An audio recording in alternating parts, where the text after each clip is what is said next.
Movie eno transogizanya okulaga ddala gye twava. Obulamu bwammwe gye bwatandikira. Yeah. Obulamu bwaffe tujja tutya okubeera nga tutuuse wano okubeera ba mafia boss. Abamu babadde muno mu Uganda balina mentality ekibanda nti olina kuba mu ghetto nnyo, olina kuba nga oba oyogera luyaaye, olina kugaya muddo. Kino ekifaananyi kye twagala okugyayo nti there is ababi abaddala nga tebawogera nakwogera naye ng'omulabulabe n'ogamba kuba otunuulira egundi yaffe tuba tetwogera naye oli ategeera nti oyo tomuzanyirako mubi waddala ate nga mulalamu. Bagiyitani ba mafia notorious gang mafia boss citizen. Atwegattira wamu netukola ekintu kye tuli aye tugamba sofano nno tuli mu wax ya movie era sawa yonna movie tujja gita nga bagisuuka ku bye tulaba essaawa eno ku TikTok wayo TikTok etwako katono exactly obudde bonna mububalira kwaka akatono ke tulaba oba muli mu compiling ekinene kye tujja ba maaso gye bayita wax ya movie egenda fulumanga namba for 2 hours and a half gye mbaddewo ko mu biseera owa boxing underground fights koze ku training abantu gye balabyeko ne bagamba naye gaye ali kaali okitegerere okusitula emmotoka exactly ebipiira ebinene kati sofa waliwo otuuka mu myaka nga sina mu myaka wabula n'okula before mu kusooka ekisinga obukulu kukula mu birowoozo na mu biki kati awo ne tukula ne tugamba nno fannaawo sikyasobola kuddaawo nti nkakase omuntu kikyendi nti nkakase nti nsobola okukuba omuntu neyeebaka kyobola banze waliwo abantu ebiseera biri olwatuuka ekiseera nga olunkuzeemu mu birowoozo abakola vidiyo nga 100 nga bavumaazi nga sirina budde bwabwe babaddamu olw'ensonga nti oba okuza olwo bikyuseemu kubanga si buli mbwa nti egenda okubogola egenda giddamu naate tekikugaana nti waliwo embwa ezimu ezitaano okubamu emiggo n'ogigamba toboggolerawo nakyo kikyakolebwa wadde okyuse ate kati gwe jangu otumanyirire wano ku ofiisi tukulage nti embwa awo terina kuboggolerawo kapiteni oyo ezo si embwa zetukubira ddala kubanga mbadde wano nga nina okutya saidi ate endala agamba nti atajjuuka balaga nti kubagamba kino kye tuliko kibanga ceasefire nti juuko we balaga ensi nti bakyuse ne bava mu kifaananyi kye tubali tubamanyidde ne badda mu kifaananyi ekyali ky'abantu ate abalala bali mu nseene eyaffe temujogebwe ate era tusobola obbalaga nti bye mukola twabikolako aye tusobola obikola n'obbasinga jjajjaawo tosobola kumuyigiriza kulya magi jjajja tosobola muyigiriza kulya magi era bona alireeta baba yaliryako ajja kulaga balisusa wadde akaddiye gwe omuvubuka ali eyo olaba gwe kyokolanga myaka 2 kigenda kuba kikugaseeko oba 3 gwe sigala kwekyo tetukuyinaako buzibu naye olaba nga tekikugattako yimuka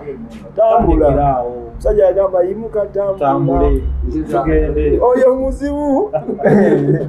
nkujjukiza gwe omulungi atulaba nti tuli ku Faruku & Sons batunda ebintu ebikozesebwa mu nnyumba byonna oyagala ebibajje ebitanda dining oyagala ntebe ennungi za class ziriko oyagala wardrobes ez'omulembe oba oyagala duvet bed covers ez'omulembe oyagala kibitanda bino ebitagwamu bitagombe bitalumya mugongo byonna Faruku & Sons basangwa Kibuye ku Ntebe Road bali opposite ne Petrosite okumpi ne Keti Motors genda obakubire kusima namba za simu ziri wansi awo yogerako nabo jango lambule jango gule amanya nze Nsuuga Mustafa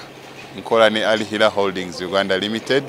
tuli bakozi ba biodigester wamu n'okuzimba okwenjawulo so olwaleero tuli waneeno nga tuli nkola biodigester ekyenjawulo ekiriwo nti yo eri mu basement wakati okusinziira nga bulijjo abantu mu kiraba ti eno parking lot so eri wansi eri parking lot eri mu basement leero tukoze size y'abantu 5 ng'era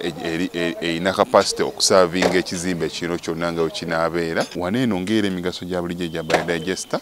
tebagenda kunuunamu. Atwetaaze ku namba z'essimu 07017669992 ne MTN 0789224230. Enamba ezo zonna kweziri ku WhatsApp. Morris Cakes and Events Limited bakola cakes eza birthday, okwanjula, baby shower, bridal shower, mu buli design yonna gy'oyagala, traditional cakes n'ebika ebirala. Kosa n'okutegeka emikolo ne girabika bulungi. Basangibwa wa Kaliga okumpi n'akatale k'aba veteran ku namba z'essimu z'olaba wansi awo ku call ne WhatsApp. Kola order cake kutuukako yonna gy'owangaalira. Nze lujja omulungi atulaba ndine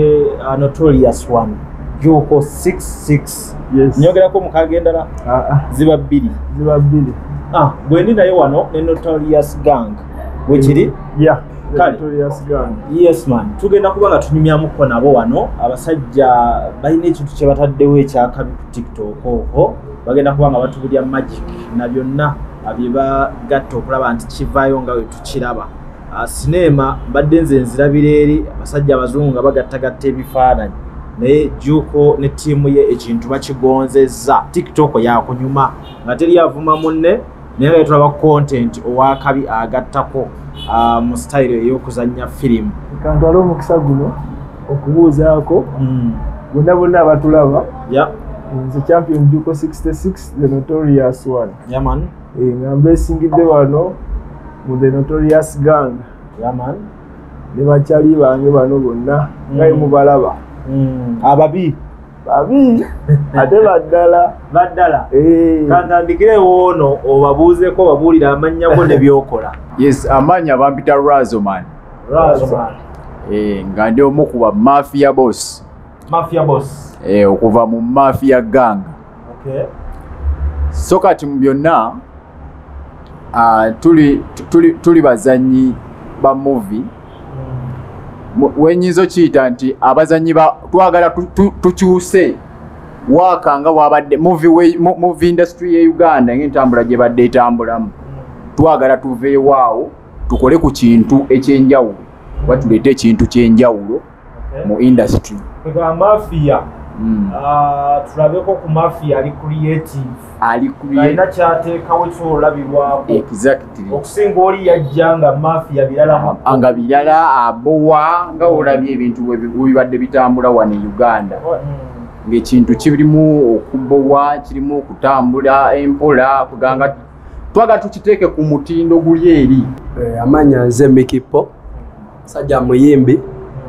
ekyakubiri era mweno team Mafia Gang zembera muganda wa Mafia Boss. Era tusobola kubako kyomugamba nga tonaba kumpitamu. Tubyaffe byaddala muko ng'ogyeko bino abalantino badde bali ne ba actinga. Ffe tubeera ku serious business sawa bina. Kyakubiri titles endala zo nnyinza obutazibagamba naye nga nze Guild President ataddako gye nsomera. Basajja baddala Guild President okimanyi ekitiibwa ekyo. Kyamaanyi. Talk to you. I'm privileged to be on this interview. Yeah. And I'm here on behalf of the Mafia Gang. In this team, the Notorious Gang, I act as their brother to the Mafia Boss. Yeah, what we're doing, whatever we are trying to establish is very realistic. We want to change, to have a shift within the movie industry of Uganda, and we want to bring something great, something new. Yeah. So I think I can end there. Sagala abanda bamanya ndowooza babita Captain Orin ansibuka mu kibinja kya Bow Security nga nze omu kuba coordinator ate nanga nzanya ne champi mweno Mafia Boss ate kyenyinza bagamba kana akantu kana eno film sija kaita ka film eno film twagitandika idea kale mu bamu basookamu nalimu nanzo omu kubagitandika kubaleta yo idea tutandika ekintu nga bwe mukiraba era sisobola kukoma kubebaza mwebale tuwagira mutulaze omukwano mutongeddemu amaanyi ebyo byange. Ye tiimu gye tuli nayo Juko wano we tukusanze okusookera ddala Omunayuganda abadde atwala abadde agenda gamba kati ate Juko naye aleese eggaali ye Okutegeera nga tutunulira ebije byatandikira ebyajjuuko eno si ggaali era bino biralamu bw'oba weetegereza otunuulira abantu b'enkolagana nabo abamu tubasanzeewo n'abamu osobola obbalaba kuliko Fiizwo kuliko Darling mwebali abasajja naye nga bonna baddala era tebalimu mbeera z'abali simanya kwambala bipale simanya ate enjulifu abyemula omusajja wuuno university okategedde okeberamu wano ffenna ndowooza ogenda okulaba diguli nga zitwetimbye waggulu eyo gwe tewakana Juko diguli bisoma tetwasomako Juko wasoma ebyaddala twasomako byetukola byennyini bikulaga nti twasomako no kati gwe sooka otunulemu ogambe naye ddala kino Juko asobola kikola nga teyasoma lwakuba libiri byesimanya negaali ekigambo nyinza okuba mbadde ndudde okiwulira ekyeggaali si kyekyo eggaali nga zikutte wansi ne waggulu kyokama ennaku zino biraba temulaba ggaali ya Fiiki Gaza ne yali enisikini eggaali ezo tuyinza ogamba nti kale kubanga naffe tuba tusobola okubeera eyo mu Mafia Boss tubiwulira nti waliyo abavubuka abalina eggaali si kyekyo tusobola obiwulira kubanga tebyaffe ate biralamu kuba kati nikesi nga kugamba nti naffe tudde mu ggaali ife ati bintu byazole yagwe bakuba ebbaati kati waliwo ebintu waliwo level emitendera kwotuuka nga waliwo ebintu ebimu byolekyasobola kwenyigiramu olina obirekera ku bantu ate abawansi bo kati ebasookodde ere bakola obuvuyo but ours is legit, we are even a registered company ekitegeera kati famu tukula mu mbeera mu nyambala mu njogera ne mu bikola kati ate bannaffe abamu asigalayo waliwe tubakola ki era netubalabirayo netugamba twabamanyira ogenda tuyisa mu ngero leero tukumira engero ategeera tategedde abirekeewo kabagezi yenfuga gyegagadde tufugamu leero sebo mpaka kuwulira bubi waliyo eyo agamba nti nze njagala mpulire Juko kyayogera. According to me, I think there is a very big shift within with the situation in which Juko was before. Yeah.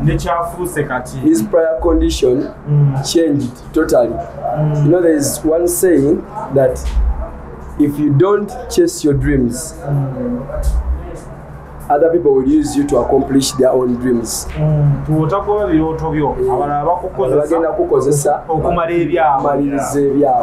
Understand? So at this moment, I think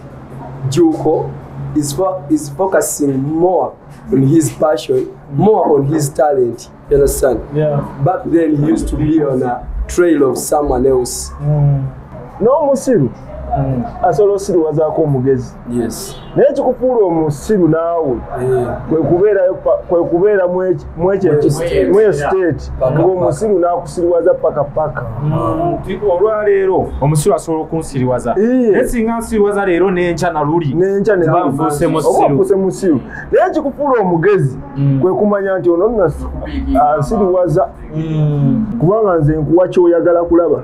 Oba oyagala kuba mulabe wange nsobola okuwa obulabe bwange n'obuwulira. Oba oyagala kuba kyali wange nsobola okuwa obwa kyali wange n'obuwulira n'ogamba Juko ddala kyali wange. Ne oba oyagala kuba ddala nga twewalanamuuko tusobola okwewalanamuuko n'ogamba naye sajja Kampala ddala. Kampala sobola otambuza obulamu bwendo wemutambuza. Atusobola tutunulire TikTok olwaleero omugituusiza idea eva wetandikirawa initially. Idea wetandikira nze kusaidi nga sinateekamu bano nze ng'omuntu lwali namanya kikyendi neneezuula ng'omuntu kikyendi nemanya nti wenezuula kikyendi kikyenyinza okufulumya ddala kyendi kuba abamu bayinza okulaba vidiyo ezo bazigezeseeko balabe osobola okugezaako nawe n'okigezaako oba osobola okukikola okizanyamu nze bangi bensobola okuliyetinga n'okuliyetinga gundi karakita n'ogiraba n'ogita n'ogamba kati ketambule nze waliwo karakita zezitabeeramu neŋŋamba kansirike nenjikuliyetinga nengirekaawo netambula bano nebagamba ne batamanya nagikuliyetinze kati baganda bange bano nga bwe nalaba abasajja nga bakuba ebyasaawo nga tolina woolabikira aye nekiggwa bulungi kati ate baganda bange bano twesanga nga ate tuli omanyi birds of the same feathers flock together kisinzira bbanga lyemugenda kukola nabiki byemu abantu bemu fayini osobola okubeera ewantu abantu bajjagamba nti neeri waliyo naye nga gye nali nze nkugambye nti sometimes waliyo omukadde omusiru okimanyi omukadde nga musiru n'abasiru bakaddiwa bagamba obukadde magezi naye era n'abasiru batukisa ne bakaddiwa kati golowooza tewaliyo bakadde basiru osobola okukaddiwa n'obusiru bwo bulungi nnyo naye ekigendo twawulaku ekikwawulaku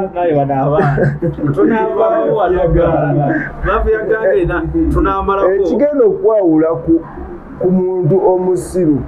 nze nkugambye nti wobeera nekyaliiwo nga tomuzuula nti tomunegukanga nti eiza musiru oba muyungwe nawe ogenda kufuuka muyungwe musigale awo naye kasita omuneguka nogamba wano sirina kubeerawo no muyungwe ekyo kyekikufuula omugezi ofuuka wanjawulo oba nkufuna kati gwe nze kyova nagambye nti wotunuulyamu bakyali bange bonna omanyi omuntu osobola mutunuulira ku nyambala n'omanya kikyali so idea weetyo nembeera nga mwegatta wamu nga twegattira wamu netukola ekintu kyetuli aye tugamba sofano nno tuli mu wax ya movie era sawa yonna movie tujja gita nga bagisuuka ku bye tulaba essaawa eno ku tiktok wayo tiktok etwako katono exactly obudde bonna mububalirako akatono ke tulaba oba muli mu compiling ekinene kye tujja olaba maaso gye bayita wax ya movie egenda fuluma nga namba for 2 hours and a half naye nga wano mutusampolingako buwi ekijjobera mweri tubalozaako okola firimu kitwala obudde kitwala ssente kyetaagisa ttiimu nnene kati mmwe nga bwendaba wano musobola mutya okukimanejinga yonna byetwogeddeko sofa sawa zino fenga otulaba wano ndowooza tetubeera na kakoota ku gurupu yaffe ndowooza kakoota kuba kati sofa wano tusanzewo batini atugenda meeting abaganda baffe eri ndowooza tuli abantu ndowooza nga 50 n'okusoba si ekyo gurupu nnene movie wekitwala nti sente tuziyina mu reality gweotunulamuuko gwe just n'ojjayo kasikiti kamu osobola n'okapimamu sente mmeka ezikagwamu kasikiti akatinye ennyo akali ku tiktok n'omanya nti adde abasajja balinaki wetutwala ku budde movie egenda fuluma mu Desemba nga tuyingira omwaka ogutya mu Desemba w'omwaka guno ndowooza sofa ndowooza osobola okulaba n'ogamba kituufu movie kitegeeza mba mugitegekedde emyezi 9-10 mwatandika ddi tugitegekedde kusooka omwaka gumu n'emyezi ng'ebiri oba gumu empozi mwatandika mwaka guwedde exactly that is mwezi gwa kumeka mwezi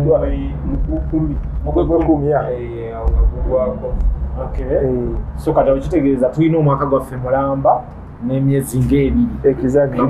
nga mukyalya ku buli busikiti bwa ku tiktok ne ku YouTube. So kati mu kuwandiika kiba kitya? Is it an individual idea gwe ng'omuntu nga wasalawo owandiike oba buli ali wano n'abalaba ettanulaba buli omu alinako idea ye ku firimu? This movie nga yo eriko director ate nawe kwagala kwereviewinga aveeyo eriko director omuwandiisi eyagiwandiika kwekusalawo okulonda mu karakita zaffe zetugendamu era onoosanga nti ono muganda wa Mafia Boss ojja kusanga nga karakita agituuliramu ddala nga bivaayo era ojja kusanga muffe mwennyini mu karakita zaffe ng'era oziraba zivaayo bayiza we tuyinza okuba nga tetwekubiddeko ku sayidi ya movie industry yonna temwina bwe mwekubidde tetulina kampani yonna gye twekonyeemu si kyekyo ndowooza bagani mukola byammwe an individual registered mwenga fenga ffe tetulina singa tugezaako wetunakeera enkya ne tufulumya movie era copyrights zonna ziba zaffe copyright yonna eba yaffe buli this kimu is our art, this is our initiation. naye ebyuma mubijja wanga ne bekifaananyi kiba kitukula ati kyetwagambye nti saagala babaliise bye mutannalya amanyi bwe gasukka wano mu Uganda mubimanyi abo bafuna ssente okuva eno naye era nga wetutunulamu ssente zaffe nga ffe era nga wetulaba tuli bavubuka nno abayinamu kasente ate nga ekintu tukigezezaako okukikola nga etukisuubira kirina okuba tebirimu walya oba tewalya kyaffe kirinera buli omu alina kyakola ate nga kiri solid buli omu wano alina bayiza ng'ogyeko okuzannya firimu eno muli bakozi nnyo ono ng'ogyeko n'okusoma oli mukozi mukozi tundangato ina edduuka ery'engato ery'ekibi mutawuni awo ddala kunana senta otunda engato gundi nomo nawe nakyokola bano bagirabe tunda supplement era z'omu ku basajja abasinga kutunda supplement mu Kampala muno oyagala geja oyagala sala weight n'abasajja be babiina kitegeeza bwe tunaaviira wano mugenda bamukubye n'abantu bizinesi zammwe endala ng'ogyeko firimu nawe okola ki diplamba kati obedda nnoonya kulamba abafunye gwe kati firimu eno kifaananyi ki kyemugezaako okutuguza ki kyemwagala tulabe mu firimu eno kuba firimu nayo mini ya communication ki kyemwagala okutuguza first of all kyetugenda kyetubaguza nga kyo nze nga kale ffe nga tiimu tibisoboka kisookera ddala tibisoboka buli kimu kisoboka gwe kiwaliyagadde okulowoozaako okukola kisoboka okukolebwa wano e Uganda abamu babadde tebasobola kigezesa nti basobola okukikola nga ffe tukikola naye ndowooza bakirabyeko nti tukola ki kisoboka kusaidiyo obusobozi kati njagala muzanyibwa nekira nti gye kyatandikira actually kyatandikira na ku ssimu okitegeera kyatandikira na ku ssimu nga ngeze gadgets eziriwo mukwata simu yamwe nemwekwatakwata yaawo but gyekiraga n'abalala basobola okukiraba ne bapiikingirako ne bamanya nti ne bwotuna skits zaffe zonna abantu bakugamba naye bino I thought these people are not from Uganda bali bamanyi muli bawa okitegeera abantu bibalaba ng'ebizibu ennyo abamu babadde muno mu Uganda balina mentality egi bamanyi nti bakibanda olina okubeera nga obanga oli wa ghetto nnyo kibanda nti olina kuba mu ghetto nnyo olina kuba nga oba oyogera luyaaye olina kugaya muddo kino ekifaananyi kyetwagala okugyayo nti there is ababi abaddala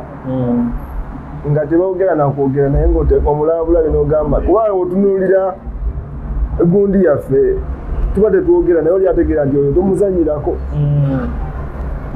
mubi waddala ate nga mulalamu era nga bwe wali okyali mubiri eri baŋŋamba nga jjuuko si wa bulijjo saakigamba ebale nnyo kati wano ogenda okakasiza ddala wano kigenda okukakasa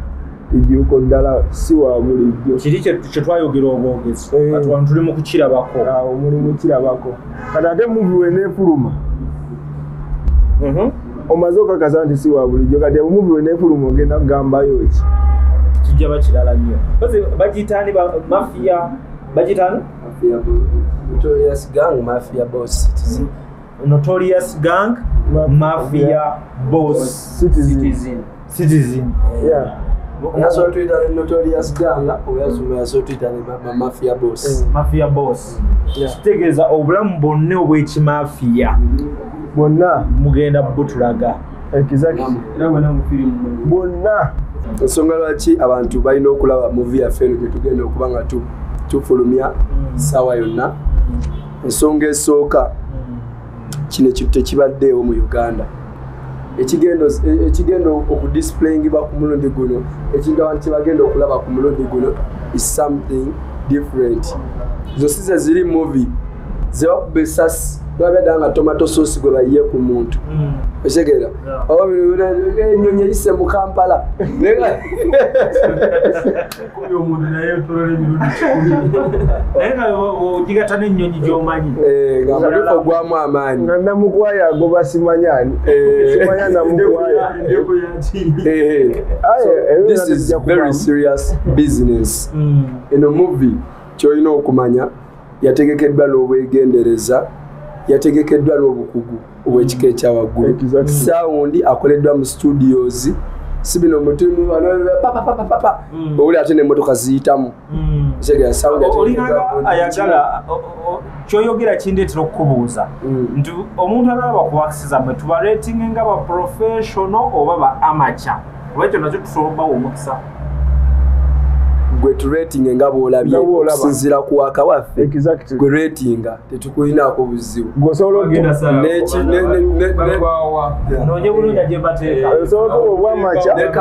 ne current trend eya movies ebaddewo mu Uganda gwe bw'otunula n'olaba ffe kye tuproducinga is there a difference or we are still lagging behind the lines of the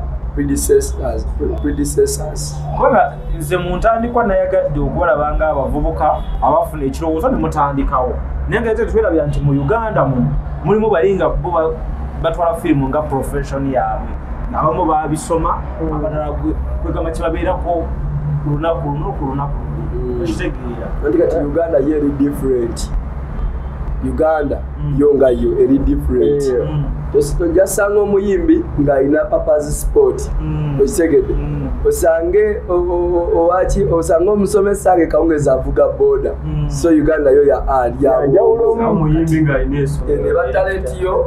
kyakubiri era osobola okuupgradinga n'ofunayo ki wano ofuna certificate mu movie baki okitegeera bira byakugattako naye nga passion kyekisinga obukulu ati kyekisinga obukulu oli asobola okubisoma n'okizannya omusinga ye yakisoma si bwe guli waliyo omuntu eyasoma amawulire okusinga nga gafunamu neki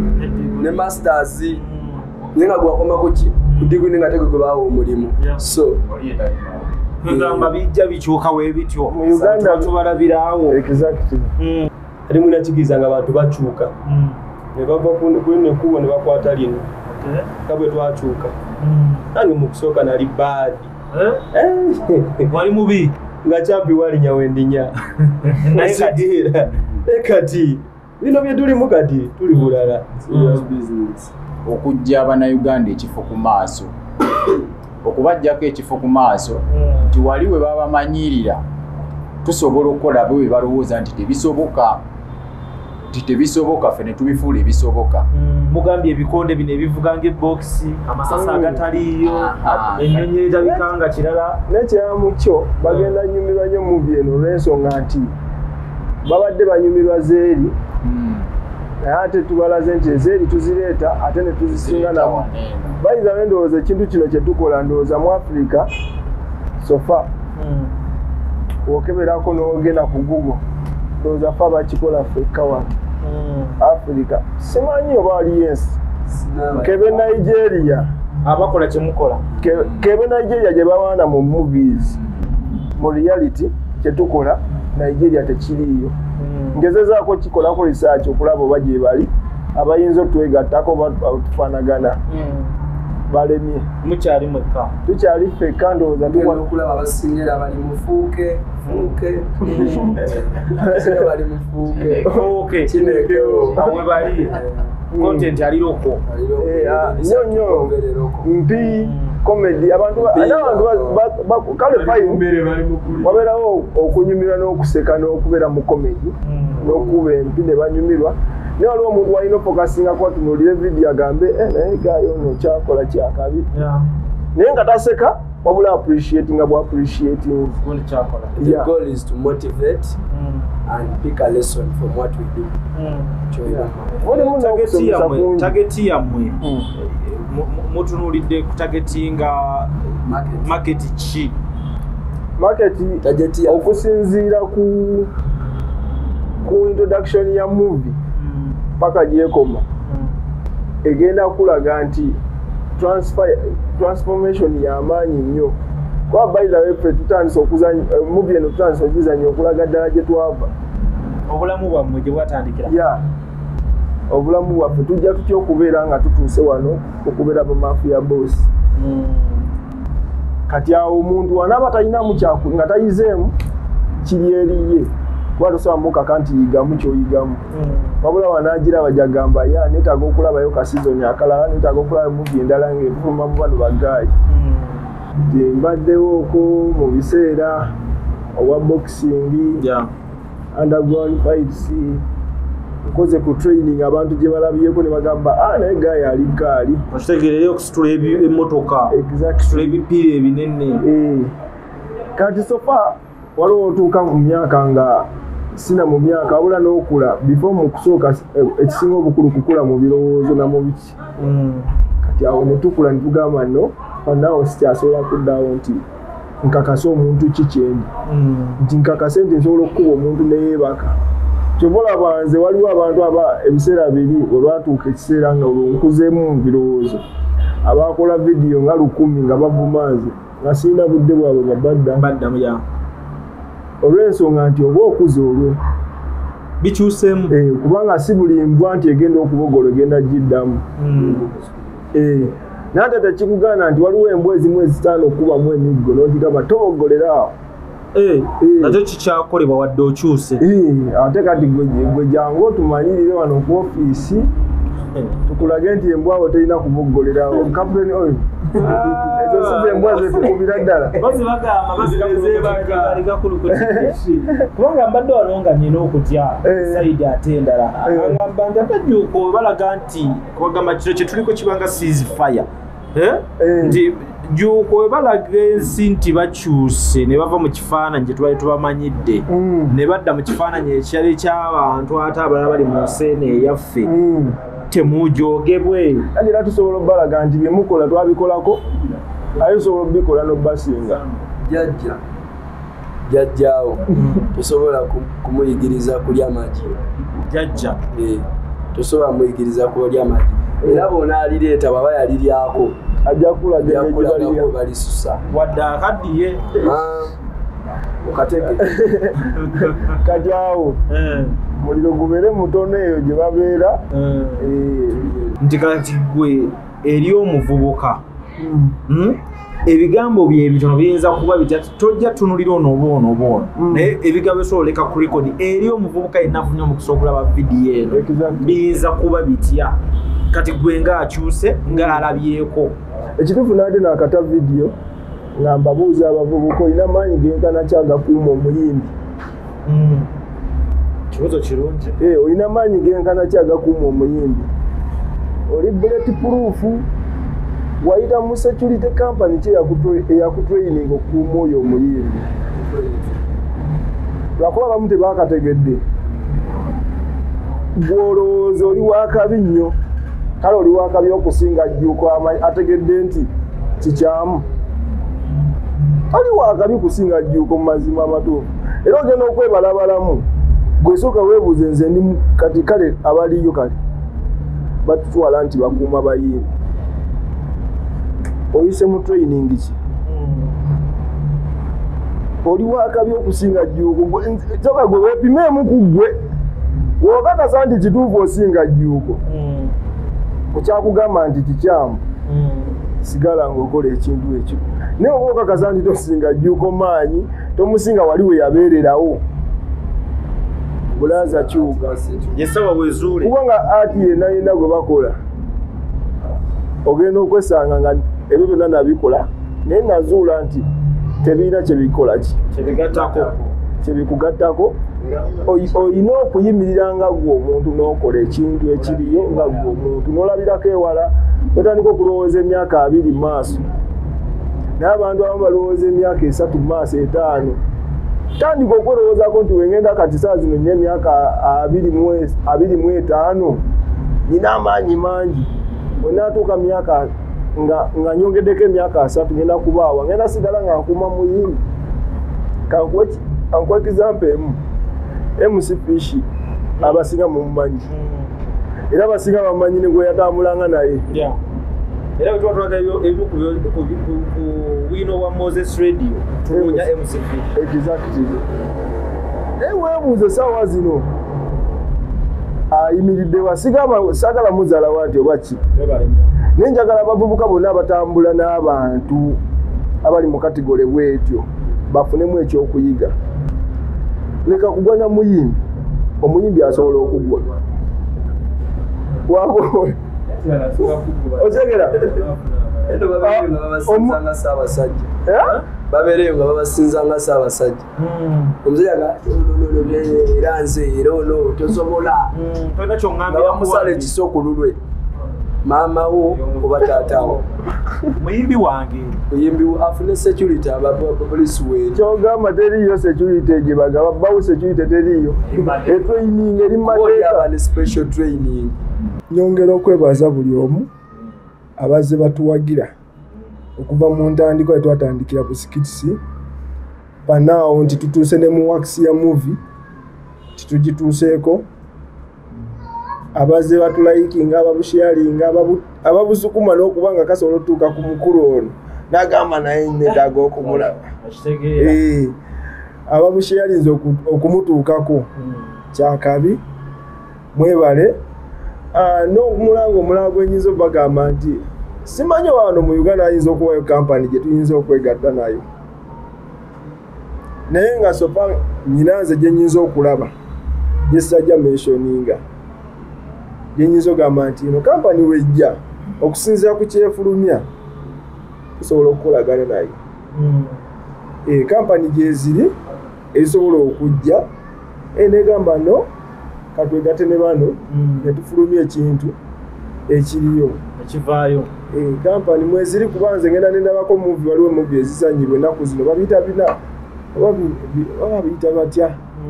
naye ngaolaba ja kibashutinga kyakabi ng'ate naffe tugendamu tuyinza obbawa ate ekisingako ku kibashutinga oba nabo ne batuwa ne batugattako webaayo kampani ng'eraba nga naffe ne tufumamu nga kituufu tusobola gyegattako tusobola ogyegattako weba erina kyeyongerako mufune waako omulungi exactly ne TV zino ez'enjawulo asobola okugula content nazo nezisalawo nezigamba tujja tandika okubafulumizayo ka netuzibawa ku TV kiba kitya TV neyongera nekasuka waaka era kati osobola tugamba munoonyeeko ku TV bwetya tunoonya n'ogamba TV eno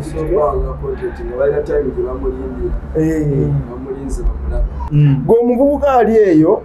ng'olaba gwe kyokolanga myaka 2 kigenda kuba kikugaseeko oba 3 wesigala ku ekyo tetukuyinaako buzibu naye olaba nga tekikugattako yimuka tambula musajja yagamba yimuka tambula oyo muzibu amanya nze Nsuuga Mustafa nkola ne Alihira Holdings Uganda Limited tuli bakozi ba biodigester wamu n'okuzimba okwenjawulo so olwaleero tuli waneeno nga tuli mukola biodigester ekyenjawulo ekiriwo nti yo eri mu basement wakati okusinziira nga bulijjo abantu mukiraba ti eno